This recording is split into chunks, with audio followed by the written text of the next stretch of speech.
Hello everyone, welcome to the Rage Traders NRL Supercoach YouTube video. Thank you for being here first and foremost. I haven't done a proper recorded video. I've been doing a lot of just live streaming TLTs, live streaming game day wraps. And I think I'm leaning towards just doing this kind of one big video where we go over everything, where I am, what kind of tips I have coming into these last 6 or 7 rounds into this NRL season where it's just been points, cash generation, everything like that. As always, I hope you saw nothing but green arrows, but this was one of my most tough weeks. And I know in saying that you might sort of laugh at my score in terms of like maybe it's not as low, but I had a 1271. I only went down 101 rank spots. But I think I made a captaincy mistake, but so did a lot of other people. And what we're going to do is sort of structure this in a way of go through my team, my trades, sort of what I did, what I was thinking, into a bit of a outlook of what I'm actually doing trade-wise straight away. So I'm just going to let you know these are my trades. And I've also got a bit of a dilemma for you guys because I really want your guys' opinions on this. I'm pretty like certain of which way I'll go. I'm sort of 70-30%, but it'd be great to hear what you guys think. And then on top of that, we'll do like, if I didn't say this, sorry, like a last week wrap up, but very like minimized and sort of like condensed. We'll get into this week. Who are the players that we're really targeting on the run home? And then we're going to just do like maybe a possible quick scan for some pods, but it's getting very, very tough out there. And yeah, go on from there. So let's get this underway straight away. 1271 was my score. Finished around mid of the pack in terms of the round rank, which was surprising to me. What was really tough for me was I captained Hines. It didn't plan out well. Now, that's how the cookie crumbles. I did have Harry Grant, which is great. He sort of balanced out my team. I think having my biggest dilemma last week was I had Marky Mark in my team, and I could have gone Marky Mark to Lomax, but I didn't know 100% if Ivan Cleary was playing games with Brian To'o, and I was like, I'm too scared to go Lomax. He may not go big, and if he doesn't, that's fine. I'll get him in next week or the week after for the Cowboys. That turned out really bad for me. The first thing is, Penrith Panthers seem to be literally going 75 to 70% to the left over even going near to Brian To'o's side. And every time they go to Brian To'o's side, it doesn't even make it really to him. It's really weird. It's really annoying. 2 weeks ago, I went Brian To'o as a little pod play. Just thinking against the opposition they had, it would just be at least 70s plus.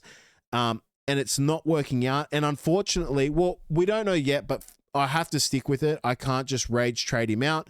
I'm still going to hold Marky Mark, and I have held Tedesco. They have some nice matchups, the Roosters, and I kind of wanted to antipod here, and people were just trading in that sense, and I was like, you know what? I'm not going to trade. Maybe Marky Mark and Tedesco can grab me some elite points in a round. It shoots me up, and it looks really, really good because I feel like Marky Mark does have the ability to get a lot of points in one game. We've seen it before. We can see it again, hopefully. The Knight in Shining Armor, Kiraz was absolutely huge. So was Cleary. I didn't have Cleary. The biggest thing I will tell you now, and this is where we're going to talk about my dilemma. Now, my dilemma here is not who I'm getting, it's how I'm getting them. So this week, I'm locking in my trades. I'm not going Isaiah Yeo.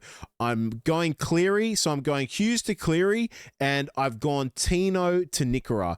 Now, the reason I haven't gone someone else to Nikora and just held on sort of Tino is because for the last few rounds, I mean, I'm so stacked in my area of 2RF and FRF, and I am really, really excited to own Britton Nikora. I think versing him and Yo, I just think Sharks have a bit more to play for in terms of, I think Nikora is someone who is going to need to play every game and wouldn't be someone likely to be rested.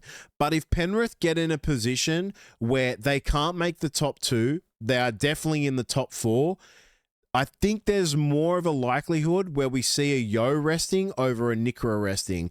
And that's not to say that Yo isn't a great trade and great pick. Look, he's great. I think he's going to get a 50 to 60, 70 each week. Great. Awesome. Penrith are clicking. Great. But with what I'm looking to do here is I don't want a 50 to 60 or 70. I want to see a Nikora 105. I want to see a Nikora that gets 2 tries and goes absolutely ballistic with the run that the Sharks have. If we look at that quickly with the Sharks run, the difference is also Sharks have not been performing very well. They're inconsistent, but in saying that, it is what it is. So they come up against North Queensland, who are just leaking points and just having a points fest of a game. St. George away into Gold Coast, and then a bye, which is fine because I have coverage for that.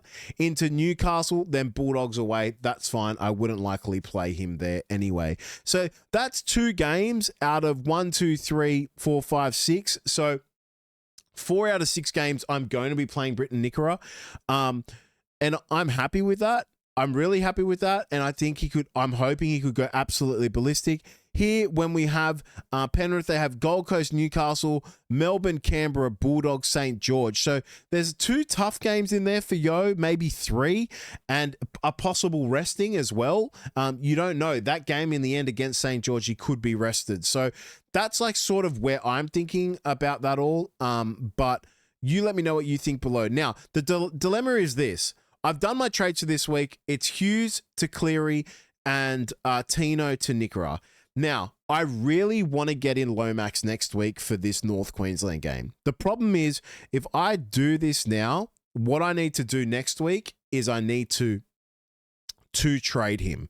So I'll need to go someone to enough. It could be Billy Smith to enough, which then allows me to go McCarthy up or something like that, which will then put me at 2 trades left for the whole season. Or this week, I can actually, this is going to sound crazy, trade out Payne Haas, who is having injury woes, who is getting a 60 to 70. That's fine. We know what he's capable of, but with an injury cloud above him, he's not doing the usual scores we saw at the start of the season. I could go Haas down to Nikora, then I can go Hughes to Cleary, and then I can actually have about 290,000 in my salary, which will then allow me to go any sort of one of Marky Mark, someone else, possibly To'o to Zach Lomax or something like that.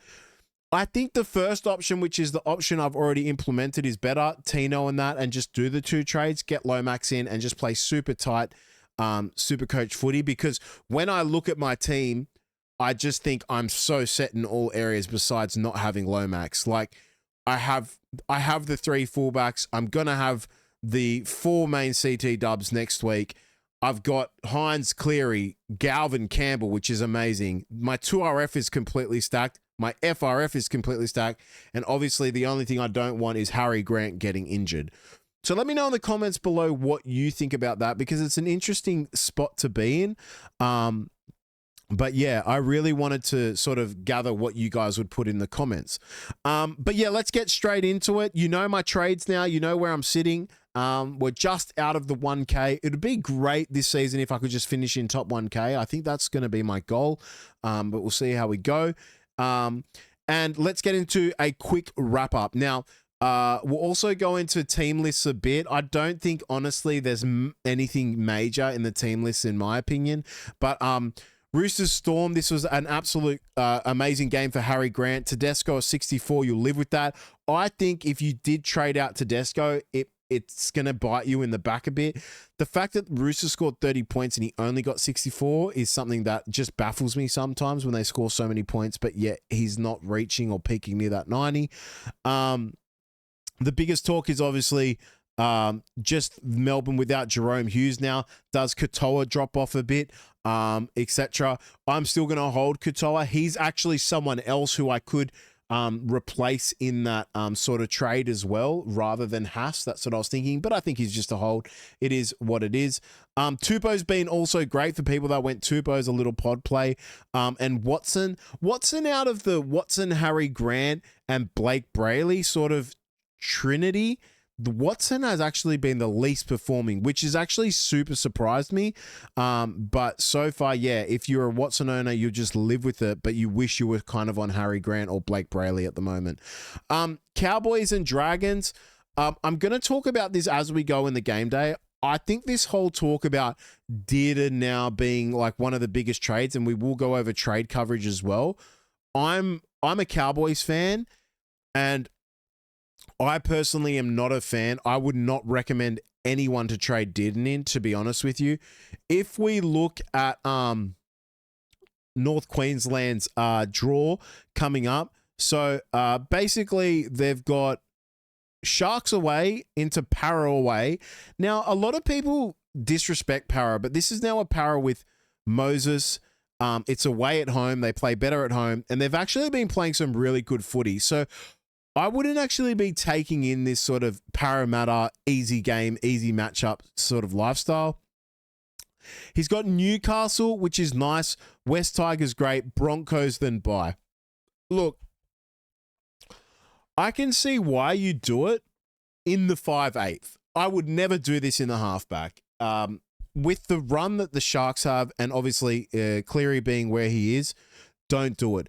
But if you are in a trouble point of 5/8 and you're like, I just need a position 1 5/8, is it Cameron Munson or Dearden? Then there's sort of a realm where we could say, okay, I would look at doing this. But if you're talking about halves, I would never, ever consider this in my life, to be honest with you. For Melbourne, they have Sydney Roosters. So they have Parramatta away, Broncos, Penrith, Bulldogs, Sydney. So if you are looking at 5/8 position, yes. Halfback, no. Do not do it. And that could actually be very good for you in terms of having the Cleary, Hines, and Dearden. For me, I've got Galvin and Jaden Campbell. So I'm not going to go out of my way to spend one trade when I've got like 4 trades left just to get Dearden in. But if you're in struggle street in 5/8, okay, yes, you can do it. So I hope that helps you in terms of sort of going over that possible trade if you didn't want to pull the plug. Honestly, Drinkwater 91, very happy with that in terms of the first half. I had him as vice captain. Boy, I think a lot of us did. To be only 1 point in a second half against the Dragons, absurd. It honestly all stemmed from our forward. Who was it? Lars. This guy, Lars. He stepped left off the kickoff straight in the second half. Dragons dragged him out, and that just changed the whole momentum of Dragons nearly coming back and beating us, which is absurd. Honestly, I'm not going to touch on anything else here. Togia, 59, that's good. If you have him, you're just going to keep him there now. Unless you want to go Togia to Dearden or something like that. I don't know exactly what people are doing yet, so we'll have to look at the trades. And honestly, I'm not looking at much else for the Cowboys, and I'm not looking at much else for the Dragons in that. If you went Sewer 55, you live with it. Nothing else here. Broncos versus the Eels. Wow, big upset here. Lomax 99. He was not looking amazing at the start. Gets the 2 tries, gets 99, and that's why he's a premium CTW that you should have in your team now. Me, I don't. I need to get him in. It's on. He's the number 1 target for me after Cleary. And I can't go Cleary and Lomax this week anyway, so it is what it is. Carrigan, if you went there, I was never a fan of this trade. 62, you'll live with it. Haas had an ankle injury at the end of the game. Apparently is all fine. We'll see how he looks. I'm going to look at to see how he looks on the actual warm-up of this game. If he looks really ginger and really bad, I'll just do the trade that I was talking about. Reece Walsh, 61. I talked about him being like a pod run from the way home. He really isn't Supercoach friendly, is he? It's just really awkward. I just feel like he's not Supercoach friendly at all. And Karapani, I think another big one. 36, not very good. You wanted him to have a big game against the Eels.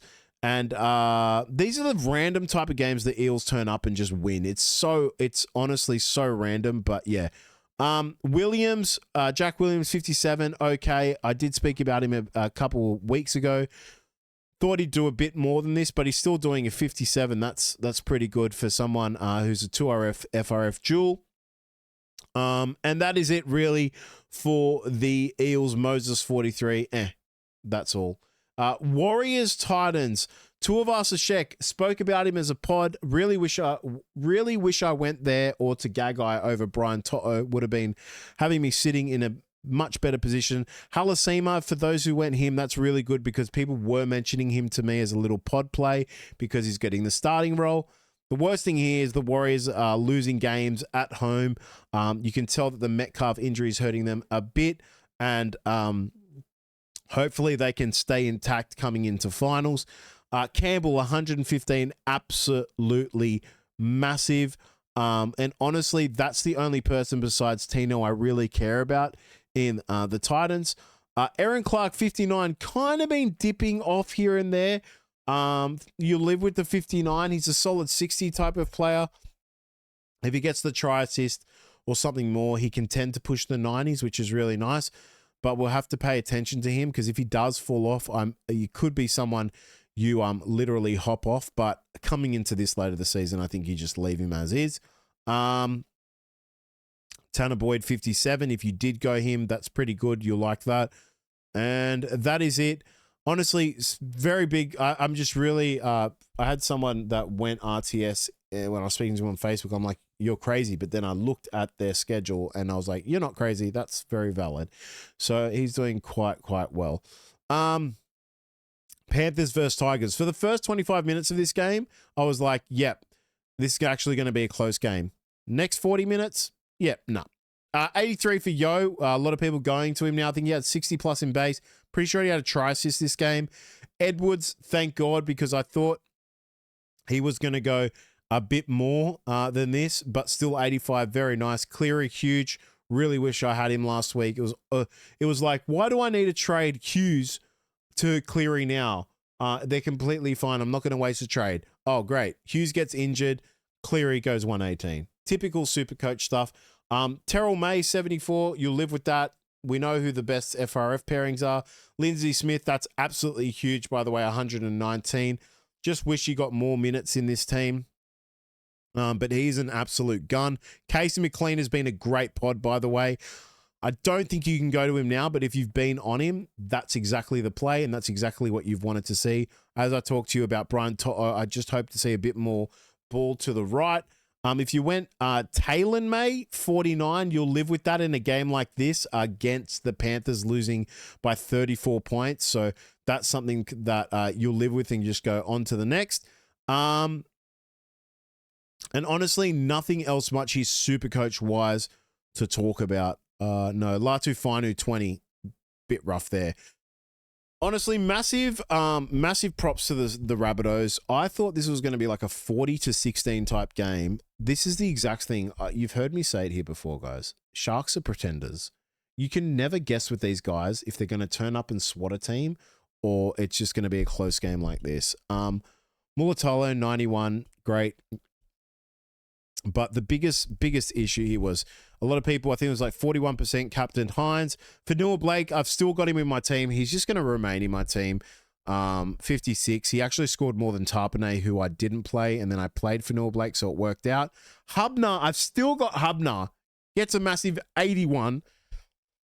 And he's actually going to be a bit of a play in a couple of week's time, I actually might have to play him when Canberra have the bye. So just look out for that in your 2RF section, because if you have Hudson Young and Hosking, make sure you have 3 2RFs that are actually going to play.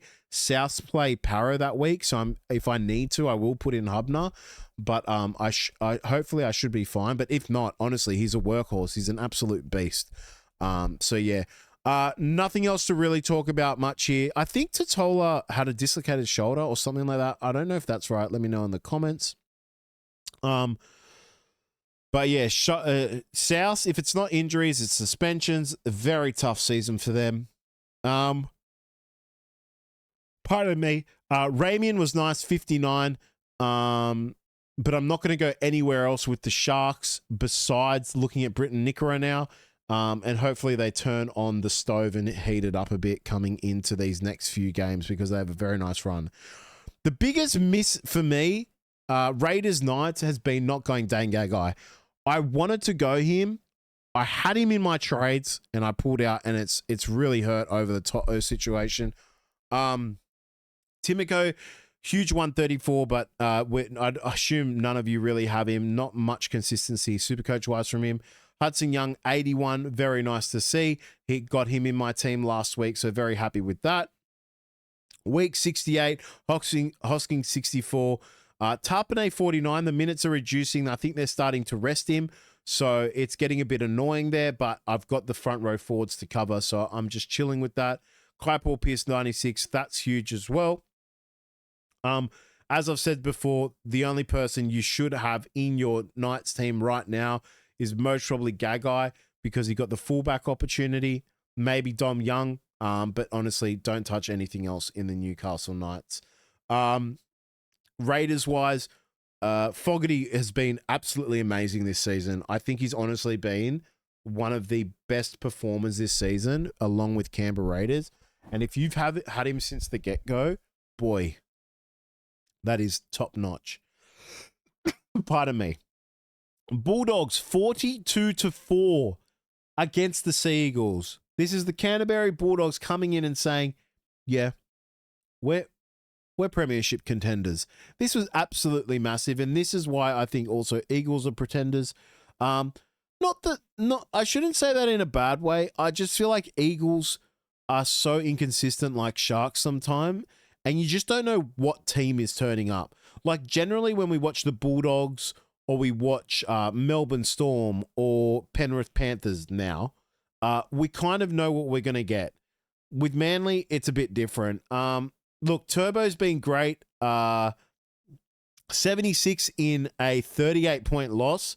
You will take that to the bank. They're playing at Pines Park next, so you're living with that. Carraz, 137. If you don't have him in your team, you're really missing out. Connor Tracy went huge, but now I think injured for 4 weeks. So that's a bit unfortunate. Matty Dearden, if you've had him in your 5/8, this has been huge for him.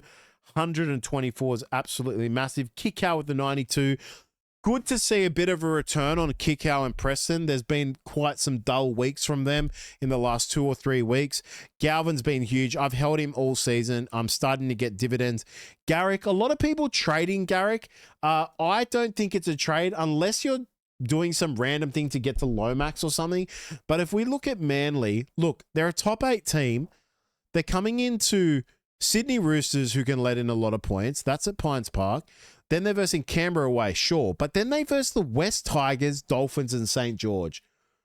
If you don't have Garrick for those last 3 games, prepare to regret it. Prepare to regret it, in my opinion. Because we know Manly are capable of putting on 50-point games. So that's a tough thing for me to see. But hey, your decision. And hey, if you are trading out Garrick, who are you trading him out for if you do actually do that? And if you're watching this video, I'd love to know. But that's the wrap up. I hope I did that like kind of quick. What I'm going to get into now is the top 10 trade-ins at the moment. I think we're going to know most of these, but the biggest one here, 5,607 trade-ins for Nathan Cleary. Let me just see something here.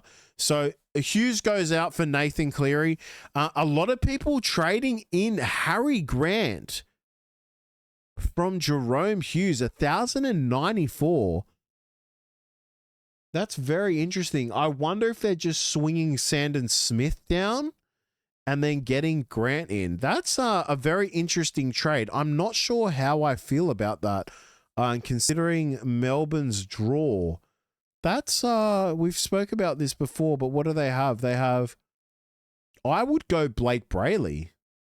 I find that very interesting.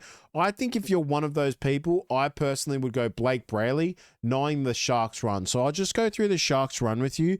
They have North Queensland, St. George, Gold Coast, by Newcastle. So if you can get by the bye period or the bye week, I think there's more favour in that because Harry Grant could also be rested. Remember, he backed up from Origin. He's in a team that's doing very, very well. More chance of him being rested. I think it should be Jerome Hughes to Blake Brayley if that is a possibility. But yeah, that's it at the moment. Nathan Cleary comes in for Colo. That's fine. Jethro comes in for Karapani. That looks just like a money grab to me. Jethro, very cheap. What's Karapani at? 448,000. Jethro comes in at 198,000. So that's just a money grab play there. And Jethro and the Bulldogs, not bad at all. Isaiah Yo, we spoke about that before versus like sort of Britton Nikora. A lot of people going Yo this week. That's fine. Dearden, we spoke about that. Hudson Young, very viable. Just be wary of the trade, the buy, that's coming up for the Canberra Raiders. That is in, I might as well tell you since I'm talking about it, round 24. So make sure your team, just look at them and see what's going to happen in round 24 so you don't get caught out the week before and be like, oh, I didn't see that coming, because that will hurt you. Hines coming in for Hughes.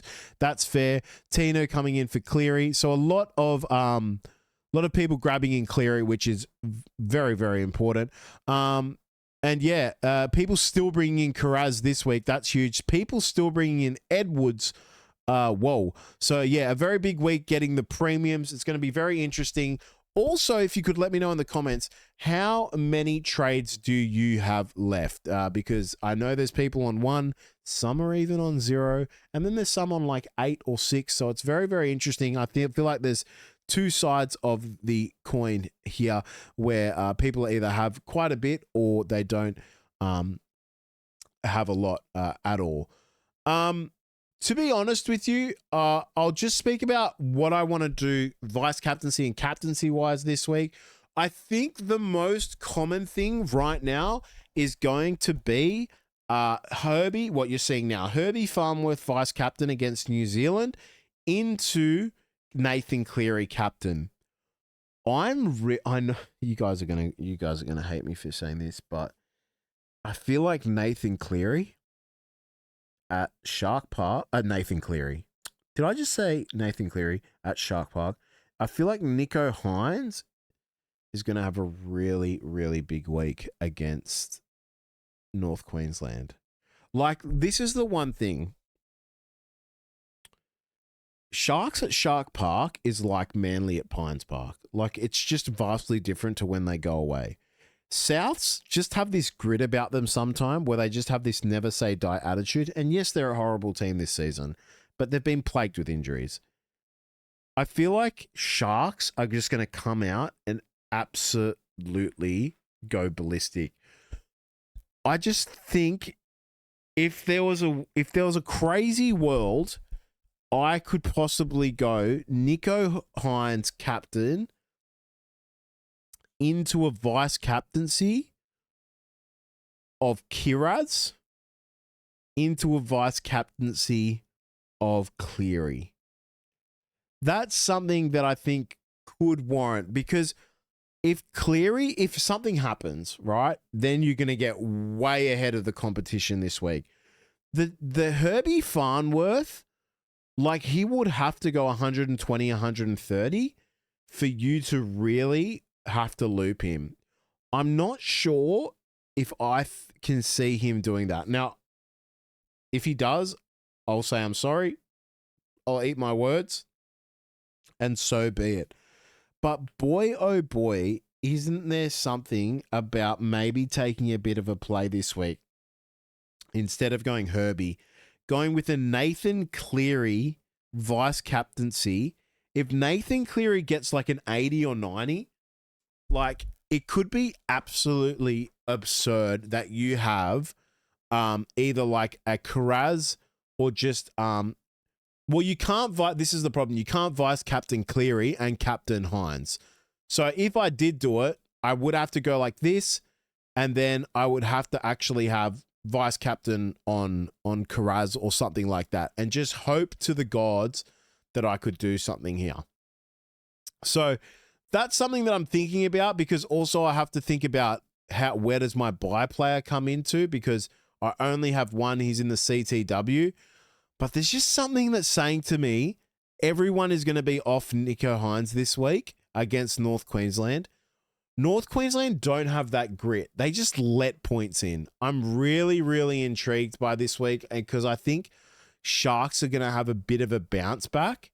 At Shark Stadium, I could see them putting up 40 points. I'm not even joking. I don't think North Queensland are in good form whatsoever. We let Dragons score 30 points or whatever it was. So there's just something that's sort of telling me, actually, I wonder if I can see right now what it is. I always forget how to do that, so I apologize. But yeah, maybe I'll have a look, and I don't want to waste time on this video now and be like, hey, how do I do it? I don't know how to do it again, because I always forget. That's just how I am. But yeah, that is what my thinking is. Let me know what you think. What are you going to do? What's your vice captaincy going to be? What's your captaincy going to be? Either way, like, yeah, it's going to be tough not having Nathan Cleary this week as a captain or vice captain if I did that. That's the one thing. So yeah, very interested. I did say before what I just wanted to do quickly, and I know I'm going to do this live, but we're just going to go through 10% and under who I think could be pods here, and just see if we can find anyone, just in case you are looking for someone. I think it's going to be really, really tough. I wouldn't go to someone like Gutherson. I'll be honest with you, I feel like this season has been super, super tough for pods. It's just been like who we've really needed and get them as quick as we can. We've spoken about Dearden. His actual ownership, I'm very curious to know. So he's only at 7%. So he's actually technically a pod if you do grab him. That could be a very nice play. Go for it if you're looking just to go for a massive risk. You could also look at Jamal Fogarty, but again, he has the round 24 bye, only picked by 7%, which is absurd. If we look at Canberra's draw, they have Newcastle, St. George, Manly, by Penrith, West Tigers. So actually not that bad. So if you did want to look at a halves pod, that would be your play, in my opinion. I think that's very, very good.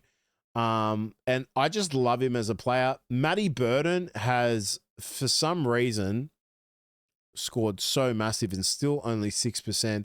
If we look at Bulldogs, they come Manly, West Tigers, New Zealand, Sydney, Melbourne, Penrith. Bit of a tougher draw, to be honest with you. So maybe not go there for Matty Burton. I'd prefer Dearden over that. Halasima, I do think could be a great option still. He's getting a bit pricey, but geez, he's just an absolute workhorse. And my boy Lockie Galvin, people were saying and talking about him, does have a bit of a tough draw coming up. So maybe you don't go there, but he is a great player. Going to be an absolute banger coming against the West Tigers this week. He's going to get booed out of his mind, but let's see how he plays. Mulatalo, I think, could also be a great play. Is Mulatalo 456,000? Really? I think this is a massive pod play. Mulatalo, we know he's capable, what he's capable of. Yeah, that's really cheap with a 10 break even. If I had a boost, I'd be contemplating that. I'm going to end it there. I don't want to keep scanning and doing all that stuff, but let me know if you have any suggestions in the comments or just have any questions, chuck them through. It's really nice to see you guys again. And I wanted to do this also. We didn't go through team lists. I honestly don't think there was too much here to talk about. Let me just check quickly, because the biggest thing for me personally was going through my thoughts, my trades, this trade period, what we're looking for, who we're looking for. And we pretty much did do that. And when I looked over the team list, I honestly didn't see anything massive. If there's something in the team list that you guys were like, hey, what about this? Let me know, because I'll be more than happy to answer it. But for now, guys, I hope you see nothing but green arrows as always. Good luck with this week. Let me know what you're doing for your captaincy. Let me know what you're doing for your trades, and I'll see you on the next one. Peace, take care, and thanks for supporting as always.